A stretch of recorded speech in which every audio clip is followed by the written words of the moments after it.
guru yang guna email TV pendidikan, kalau nampak Ustaz Akid masuk, beritahu takut tak perasan.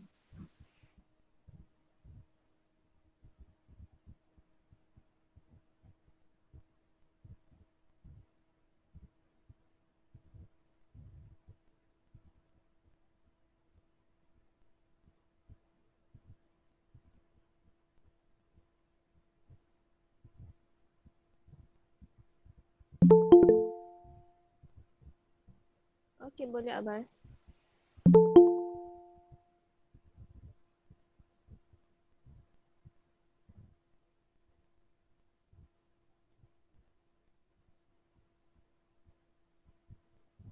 Kat ni apa suara?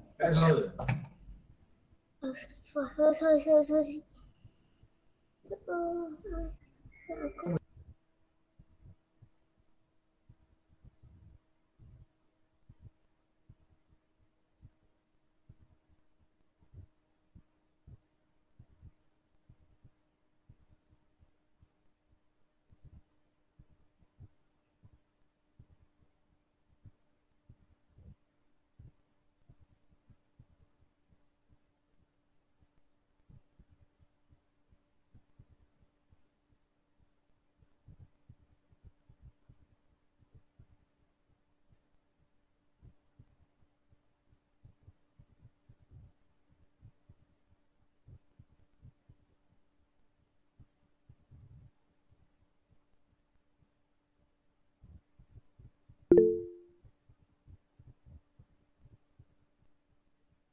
Seorang je. Oh, hai.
Kalah.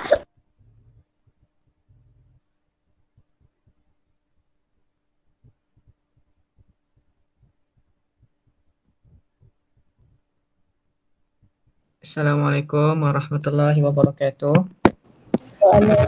Waalaikumsalam warahmatullahi wabarakatuh. Ustaz Akid. Okay. Apa khabar semua? Khabar baik, alhamdulillah. Khabar baik, alhamdulillah.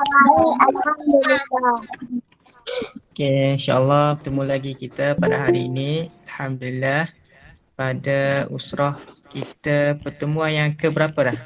Siapa ingat? Tak ingat?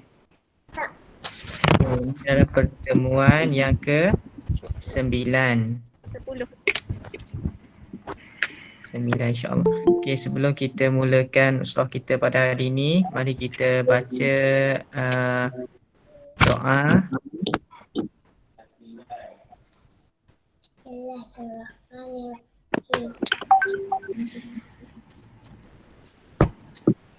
Cuba baca doa. A'udzubillahi minasyaitonirrajim. Bismillahirrahmanirrahim. Allahumma aftah alaina hikmataka wanshur alaina min khazaini rahmatika ya arhamar rahimin.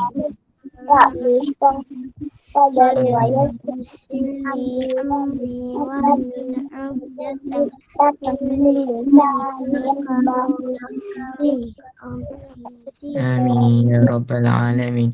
Okay, alhamdulillah, syukur kita kepada Allah Subhanahu Wa Taala.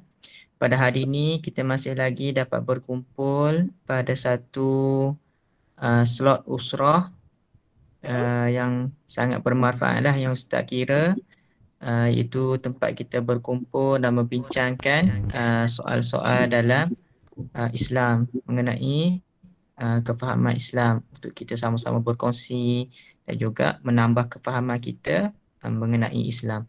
Okey, insya-Allah Ustaz hari ini hanya mengganti Ustaz Kadir. Dia minta Ustaz ganti. Jadinya hari ini Ustaz akan ganti Ustaz Kadir lah untuk membincangkan tajuk pada hari ini, iaitu mengenai tadabbur surah An-Nas. Okey, siapa kat sini dah hafal surah An-Nas? Saya semua dah hafal kan? Betul tak? Okey, mari sama-sama sebelum kita tadabbur surah An-Nas, marilah sama-sama kita bacakan surah An-Nas bersama-sama. Ustaz baca dulu, kita semua ikut. Boleh A'udzu billahi minasy syaithanir rajim.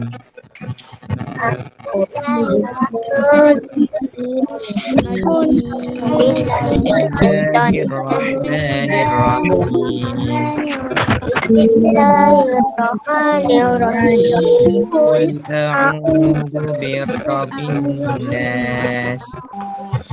Qul a'udzu birabbin nas. Malikin nas. Malikin nas. Ilahin nas. Ilahin nas.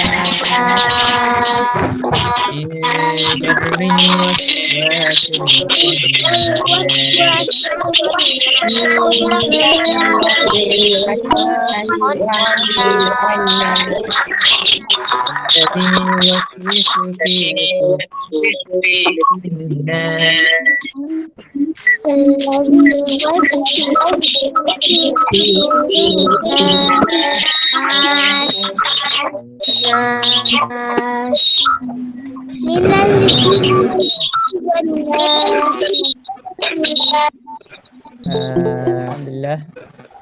Allahumma salli wa sallim ala sayyidina Muhammad wa alihi wa sahbihi wa sallam. Bismillah. Allahumma salli wa sallim ala sayyidina Muhammad al-Fatih lima ughliq wal khatim lima sabaq wan nasir bil haqq wal hadi ila siratikal mustaqim wa ala alihi wa sahbihi haqqa qadrihi wa miqdarihi al-azim. Alhamdulillah, hari ini sama-sama kita nak tadabbur mengenai surah An-Nas. Surah An-Nas ni biasanya kita akan baca sebelum kita tidur dan kita baca dalam semayang. Betul tak? Surah An-Nas ni Ustaz rasa semua dah akan hafal. Tidak ada yang tidak hafal surah An-Nas, sebabnya surah An-Nas ni surah yang last sekali dalam susunan ayat Al-Quran, dan dia surah yang paling senang lah untuk kita hafal. Betul tak? Betul. Jadi surah An-Nas ialah kita tengok ayat pertama surah An-Nas, Qul a'udzu birabbin nas. Okey, surah An-Nas ini Allah berkata kepada Nabi Muhammad, Allah suruh Nabi katakan, Qul a'udzu birabbin nas, katakan aku berlindung. Okey, aku berlindung maksudnya kita ni berlindung, kita minta tolong. Okey, qul aku minta tolong. Okey, kita minta tolong ni, minta tolong dekat siapa? Okey, siapa yang layak untuk kita minta tolong? Okey, Allah kata qul a'udzu birabbin nas, minta tolonglah kepada Tuhan kepada manusia. Siapa Tuhan kepada manusia? Okey, siapa Tuhan kepada manusia? Allah. Siapa yang Rabbin Qul a'udzu birabbin nas, maksudnya Tuhan kepada manusia. Iaitu Tuhan yang menciptakan manusia, yang memelihara manusia. Siapa? Iaitu Allah. Allah kata mintalah tolong kepada Tuhan yang menciptakan manusia. Okay, siapa yang menciptakan manusia kalau tidak Allah Subhanahu Wa Taala? Jadi siapakah yang lebih layak untuk kita minta tolong? Kalau kita ada masalah, kita ada kesusahan, kita ada kesedihan. Jadi kita kena minta tolong dekat siapa? Okay. Yang paling utama sekali kita kena minta tolong dekat orang yang apa? Yang cipta kita. Siapa yang cipta kita? Iaitu Allah. Allah yang cipta kita, jadi kita paling layak untuk meminta tolong kepada Allah. Jadi kita minta tolong apa saja masalah dalam hidup kita, kita mesti minta tolong daripada Allah. Sebab apa? Sebab Allah kata minta tolonglah ataupun memintalah apa perlindungan daripada Allah. Okey, qul a'udzu birabbin nas. Tidak cukup pada ayat itu Allah sebut malikin nas, iaitu Tuhan ataupun penguasa, raja kepada manusia. Okey. Kalau malikin nas ni kalau kita baca dengan pendek, maksudnya penguasa ataupun raja kepada manusia. Ayat raja kepada manusia ni maksudnya ialah Allah ini ialah raja kepada manusia. Allah yang memerintahkan manusia. Tidak ada yang lebih tinggi daripada kekuasaan Allah Subhanahu Wa Taala. Okay, kalau kita baca dalam Al-Fatihah, Maliki Yaumiddin, dengan bacaan yang panjang, Maliki. Maliki itu maksudnya pemilik, pemilik kepada hari pembalasan. Kalau di sini kita baca Maliki, kita tak baca Malikin Nas. Kalau kita baca Malikin Nas maksudnya pemilik kepada manusia. Tetapi pada hakikatnya memang manusia ini adalah milik Allah Subhanahu Wa Taala. Allah ini ialah pemilik kepada kita. Maksudnya kita ni milik Allah. Sebab itulah apabila kita meninggal, semua orang meninggal akan kembali kepada Allah Subhanahu Wa Taala. Jadi kita minta tolong, qul. Allah kata kepada Nabi Muhammad supaya menyampaikan kepada kita semua, supaya bila kita minta tolong ni, kita minta tolong kepada yang layak. Siapa yang layak? Iaitu Allah. Kenapa Allah layak? Sebabnya Allah itu Tuhan kepada manusia, Rabbin Nas. Dan Allah itu juga Malikin Nas, pemilik manusia, raja kepada manusia. Jadi bila Allah ini adalah raja kita, maksudnya berkuasa atas diri kita, dialah selayaknya tempat untuk kita minta tolong. Ilahin Nas, ilahin maksudnya Tuhan yang kita sembah. Tidaklah disebut ilah kecuali benda tu kita sembah, iaitu Allah Subhanahu Wa Taala. Jadi Allah yang kita sembah inilah tempat kita minta pertolongan.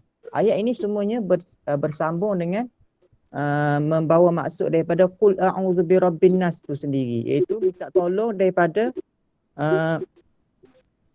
minta tolong daripada Allah, iaitu Tuhan kepada manusia, yang mana Allah ini juga penguasa, raja, pemilik kepada diri kita, dan Allah jugalah tempat kita meminta pertolongan, kerana Allah ini selayaknya kita minta tolong, kerana Allah lah tempat kita sembah, iaitu Allah lah yang menjadikan kita.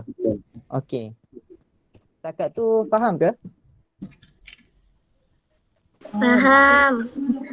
Okey, tahu tak kenapa kita minta tolong kepada Allah? Kerana Allah ni Allah itu Tuhan kita yang pertama. Yang kedua, Allah itu pemilik diri kita. Allah yang memiliki diri kita. Kita bernafas, kita jantung kita berdegup, kita berjalan, semua itu di bawah izin Allah Subhanahu Wa Taala. Jadi jika kita ada masalah, maka kita minta tolong daripada pemilik diri kita. Siapa pemilik diri kita? Kepada Allah.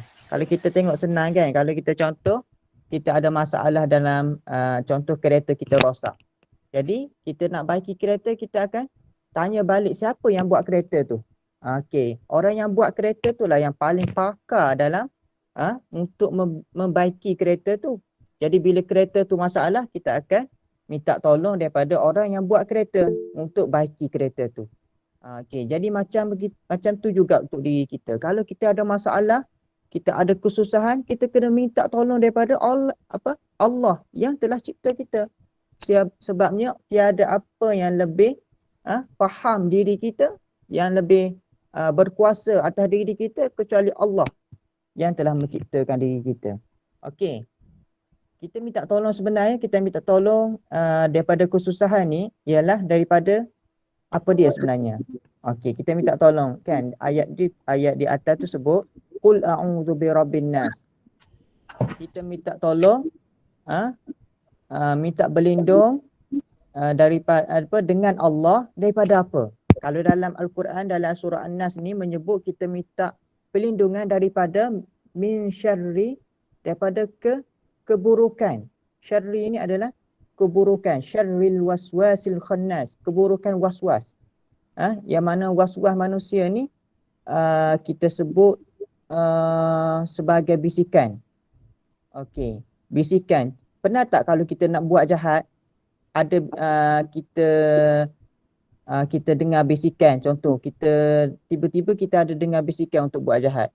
Okey, contoh dia kita dengar bisikan, okey lambatkanlah semayang, tunda-tundalah semayang. Ada kan? Kadang-kadang kan. Okey, macam contoh kita rasa malaslah semayang, nak kena tidur dululah lebih baik kan. Yang tu adalah bisikan-bisikan daripada syaitan. Ataupun bisikan daripada manusia. Okey, ada manusia dia macam contoh kan, ada kawan kita tu kita nak semayang dia ajak main game. Kita nak semayang dia ajak pergi main bola lah, tidur dululah. Jadi bisikan-bisikan ni lah yang kita minta bantuan daripada Allah Subhanahu Wa Taala. Okey, min syarril waswasil khannas. Waswas ni maksudnya bisikan-bisikan yang kita dengar dalam diri kita. Okey, allazi yuwaswisu fi sudurin nas.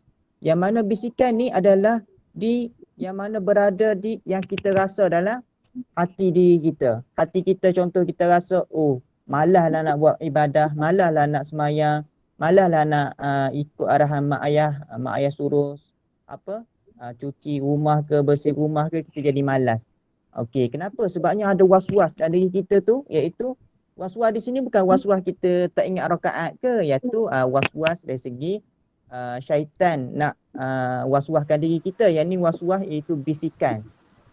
Was-was di sini bermaksud bisikan yang jahat untuk kita tinggalkan ibadah kepada Allah ataupun melengah-lengahkan ibadah kepada Allah. Okey. Minal jinnati wan nas. Yang mana yang membisikkan was-was dan juga membisikkan kata-kata jahat dalam diri kita ni, untuk kita malas buat ibadah, untuk kita malas solat, malas buat kerja rumah ataupun buat perkara yang kebaikan, taat ibu bapa, itu adalah perkara-perkara yang baik, tapi ada masanya kita jadi malas. Sebab apa? Sebab kita dengar bisikan-bisikan dalam diri kita mengajak untuk kita bermalas-malasan. Itu adalah daripada syaitan, iaitu jin dan juga manusia. Okey, jin kadang-kadang dia pun juga boleh membisikkan was-was dalam diri kita. Manusia pun boleh. Okey, manusia ni dia bisikkan pada kita, dia bagi bisikan secara luaran. Dia boleh bisik kita untuk tinggalkan semayang, bisikkan kita untuk buat benda jahat. Itu sebab tu kita kena pilih kawan yang baik, kawan yang boleh tarik kita kepada kebaikan. Bukannya kawan yang melemahkan kita untuk semayang, melemahkan kita untuk beribadah. Itu kawan yang kita kena dakwah. Kawan yang kita yang kena tarik dia. Kita kena jaga-jagalah dalam memilih kawan. Okey, memilih kawan ni adalah satu perkara yang sangat penting. Apabila kita berkawan, kita kena pilih kawan yang betul. Kerana Allah sebut dalam Quran, innallaha ma'as sadiqin, yang mana Allah itu bersama orang-orang yang benar. Okey, kita pun kena bersama-sama dengan orang yang benar. Dalam hidup kita ni kita kena pilih kawan yang benar, kawan yang betul. Jangan pilih kawan yang salah, kawan yang menarik kita kepada keburukan. Okey. Untuk kawan kita, contoh kita ada kawan kita yang malas semayang ke, malas buat kerja rumah ke, suka kacau kawan ke, yang tu kita kena dakwah mereka lah, kena ajak mereka kepada kebaikan. Jangan tinggalkan mereka pula. Contoh, jangan cakap aku tak nak kawan lah dengan kamu sebabnya kamu ni kurang baik. Bukan macam tu maksud Ustaz. Maksud Ustaz, kita kena cari kawan yang tarik kita kepada rajin untuk beribadah, rajin untuk buat kebaikan, tapi pada masa yang sama apabila kita tengok kawan kita yang kurang dari segi ibadahnya, kawan kita yang kurang dari segi semangatnya untuk sembahyang, semangatnya untuk beribadah, buat kebaikan, kita kena bantu dia. Itu tanggungjawab kita sebagai seorang kawan. Okey. Okey. Okey, untuk kita tengok pada Malikun Nas. Kalimah Malik itu tidak dipanjangkan bacaan pada huruf mim. Bererti penguasa atau raja. Maksud Malik ni ialah penguasa ataupun raja, pemerintah tertinggi atau sultan. Apabila kalimah Malik dibaca panjang dua alif pada mim, berhenti empunya macam Ustaz terangkan tadi. Namun kedua-dua bacaan tersebut terkandung pengertian Allah itu juga sebagai raja dan penguasa yang mutlak atas diri kita. Sebab Allah ini ialah raja dan penguasa yang berhak atas diri kita. Okey. Sebabnya Allah itu yang menciptakan kita. Dan Allah cipta kita ni saja-saja ke tak ada maksud ke, tak ada makna ke, ataupun ada maksud dan tujuan. Allah cipta kita ni ada beberapa sebab. Okey, ingat tak apabila Allah menciptakan Nabi Adam, Allah sebut dalam Quran adalah Allah nak ciptakan seorang khalifah di muka bumi.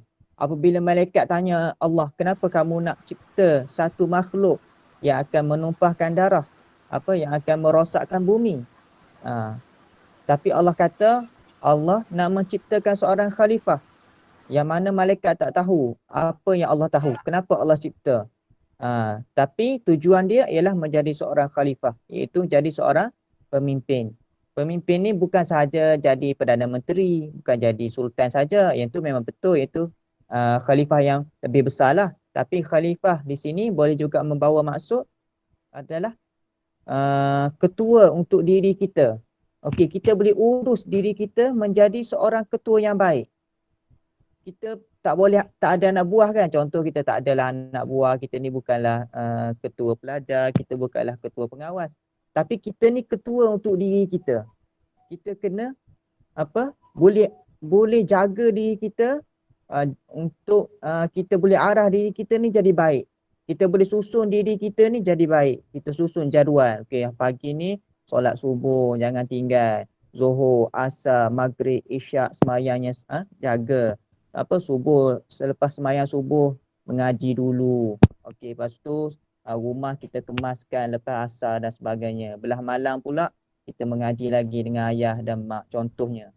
Itu adalah menunjukkan kita ni ketua yang baik. Maksudnya kita boleh jadi ketua yang baik untuk diri kita.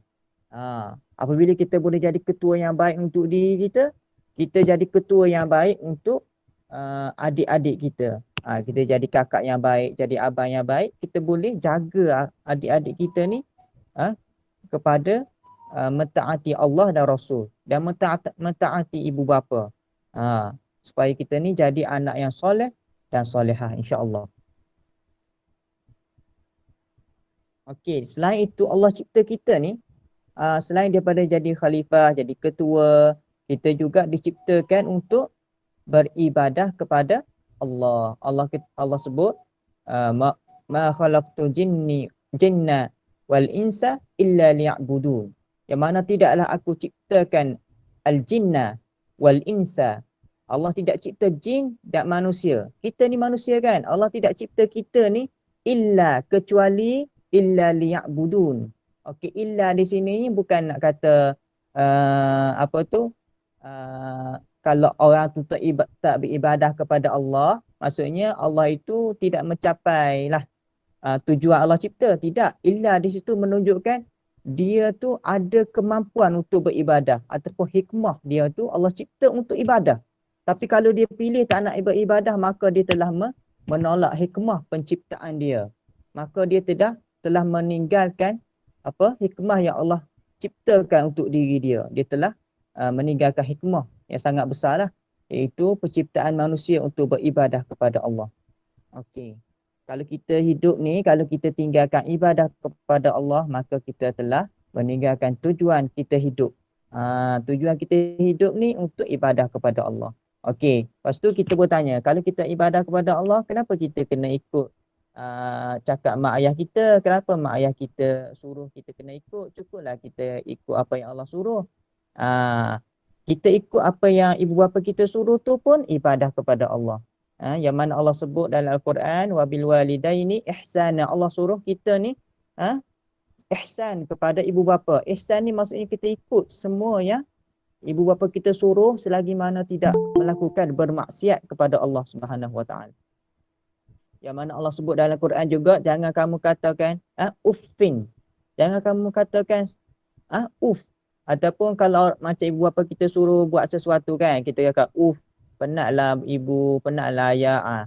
Uff tu pun tak boleh dalam Quran. Sebut Allah kata kita tak boleh sebut, tak boleh angkat suara pun dekat mak ayah kita. Uff.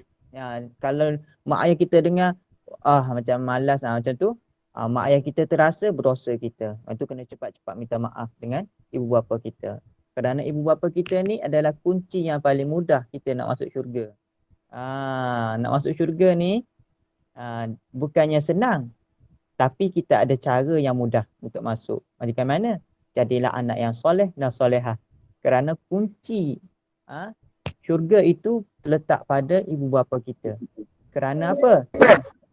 Kerana keredaan ibu dan ayah itu menunjukkan keredaan apa? Allah. Allah itu reda kepada seseorang itu apabila mak ayah dia reda pada dia. Tapi jika ibu bapa tu tidak reda dengan kita, maka Allah pun tidak reda dengan kita.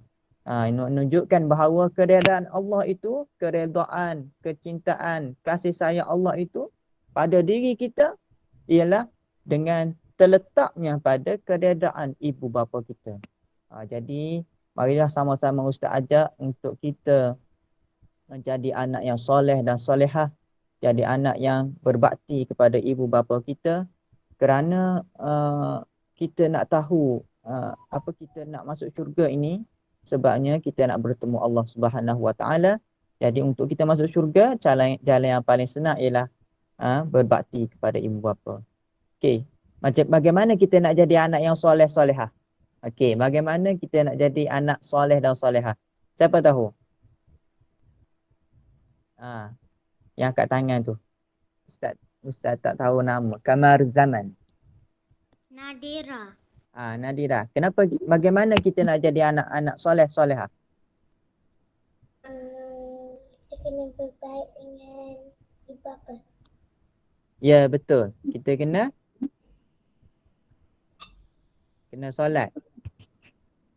Okey, maksudnya kita kena taatlah perintah ibu bapa kita. Okey, salah satu cara yang paling senang untuk kita tahu diri kita ni anak soleh ataupun solehah ialah kita tengok dalam sehari hidup kita tu, dalam sehari kita tengok berapa banyak kita mendoakan ibu bapa kita.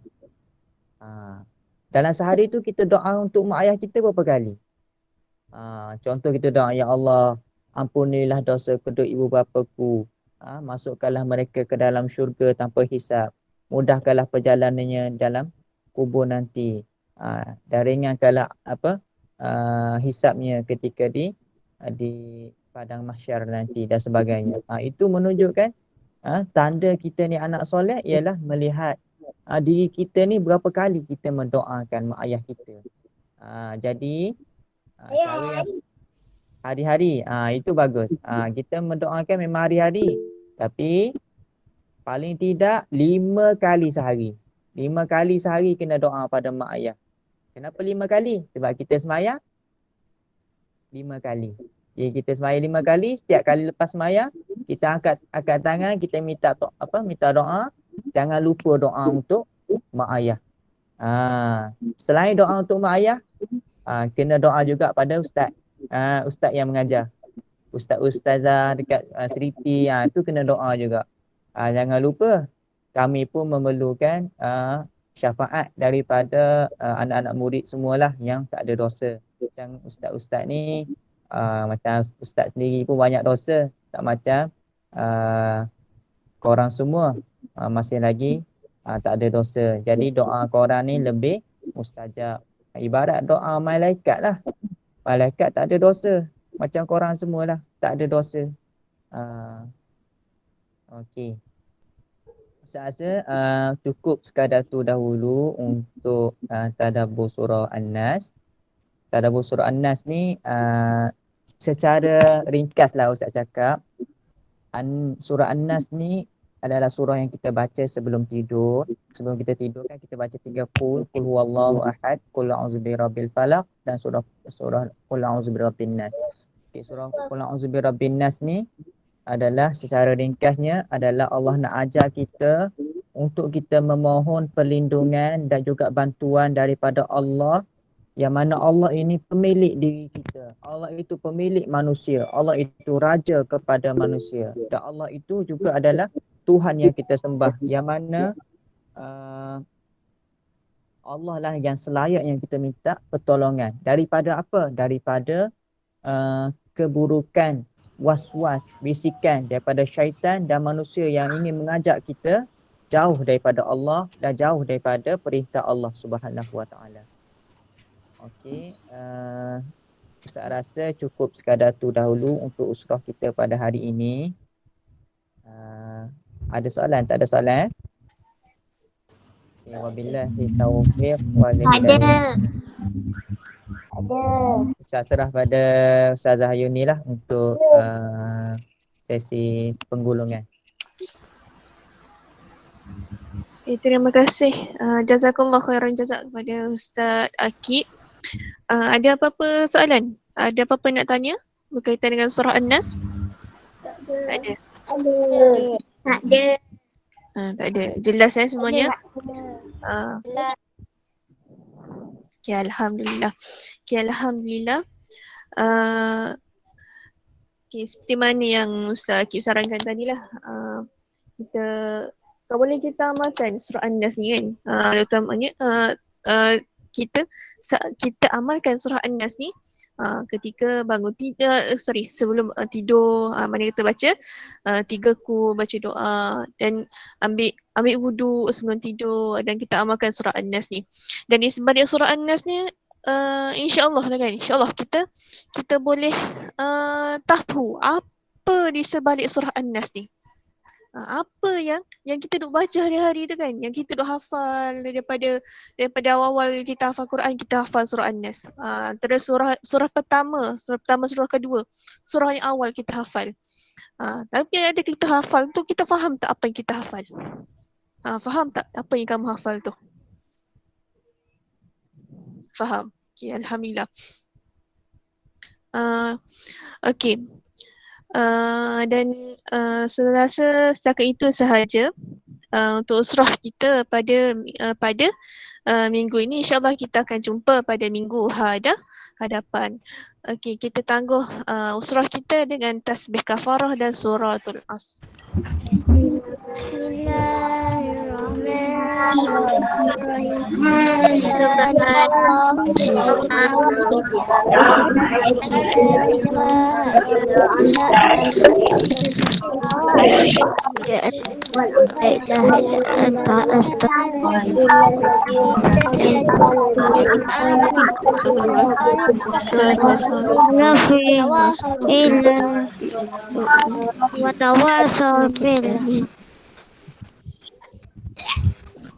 Assalamualaikum warahmatullahi wabarakatuh.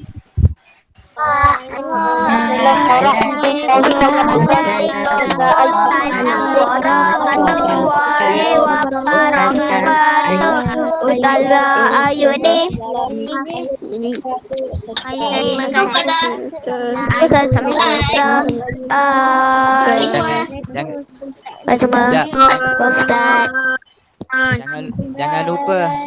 Jangan lupa hantar kertas soalan. Terima kasih Ustazah. Jangan lupa hantar kertas soalan kat sekolah. Okey. Terima kasih Ustaz. Terima kasih Ustaz. Terima kasih Ustazah. Terima kasih Ustaz. Bye.